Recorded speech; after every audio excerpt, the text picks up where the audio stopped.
बिस्मिल्लाहिर्रहमानिर्रहीम। शुरू अल्लाह के नाम से जो बड़ा मेहरबान निहायत रहम वाला है। We give a drink to every child. Siri Education System.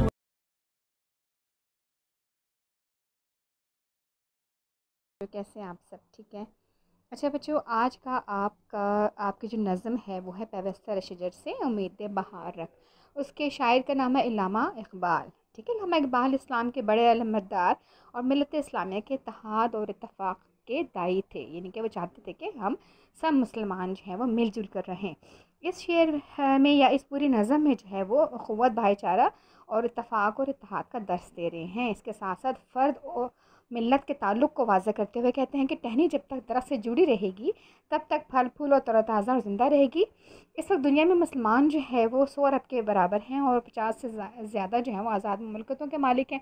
उनके पास बेपनाह इनफरादी और माली वसाइल हैं। अगर वो जज्बा ईमान और यकजहती को मुज़ाहरा करते हुए एक दूसरे से पैवस्ता रहें, एक दूसरे की मदद करते रहें, तो दुनिया की कोई भी ताकत उनकी तरफ आँख उठा कर नहीं देख सकती। इकबाल ने दर्ज दिया कि दरख्त से टूटी हुई शाख हमेशा हमेशा के लिए ख़िज़ा का शिकार ही रहती है। इस्लाम इसी तरह से मिलत इस्लामिया से पैवस्ता रह के ही कोई भी मुस्लिम नौजवान सुरखरू हो सकता है। हदीस में है कि मुसलमान एक दीवार या इमारत के मानिंद हैं जिसमें एक ईंट दूसरी ईंट के तक़वियत का बाइस बनती है। इस तरह से इल्लामा इकबाल ने मिलत इस्लामिया के ज़वाल के हवाले से हमें तंबीह कर रहे हैं कि कहते हैं कि मुसलमानों का ईमान कमज़ोर हो गया और वो पस्ती में गिर गए हैं और इसलिए उनके लिए ज़रूरी है कि वो इत्तेहाद और इज्तिमाइयत से काम लें, क्योंकि इसी में इसकी कामयाबी। अच्छा बच्चों, अब चलते नज़म की तशरीह की तरफ।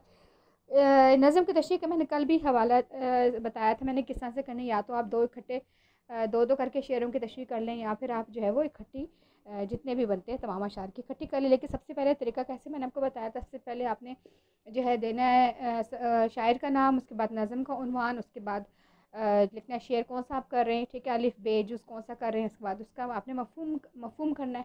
मफ़हूम कैसे, एक नस्र की सूरत में आपने बयान करना है। ठीक है, उसको 4-5 जो शेर हैं उसको एक नस्र की सूरत में, यानी कि उसका एक मरकज़ी ख़ाल सा लिख देना है। फिर उसके बाद आप मुश्किल अल्फाज़ अगर कोई हैं उसके मानिंग लिखेंगे और उसके बाद तशरीह करेंगे। तशरीह में जो है ना आप हवाला जात दे सकते हैं, मुख्तलिफ दूसरी किसी नज़म की अशार लिख सकते हैं, और अगर जो ख़ास पॉइंट है आप उसको हाईलाइट करें। ठीक है, हाईलाइट करके लिखें, और एक जो है कम अज़ कम इसकी तशरीह जो है वो 2 सफ़ात से 2 या 3 सफ़ात की होना चाहिए। ठीक है, आप एक एक शेर को लें और उसमें देखें शायर क्या कहना चाहता है, उसको फिर बयान करें।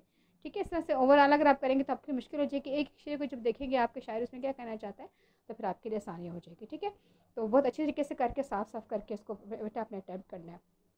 उसके अलावा जो है जैसे अगर हमद और नाते तो उसमें आप जो है आयात और कुरानी हदीस वगैरह का मेंशन कर सकते हैं। इस तरह इसमें भी आप दे सकते हैं, जैसे मैंने अभी इसमें आपको बताया कि मुसलमान जो है दीवार के मानद हैं। ठीक है, इस तरह से आप इसको अपनी तशरीह को बहुत अच्छा तशबीहात का इस्तेमाल कर सकते हैं, इस्तारात का इस्तेमाल कर सकते हैं। ठीक है बेटा, चलें बच्चों, अल्लाह हाफिज़।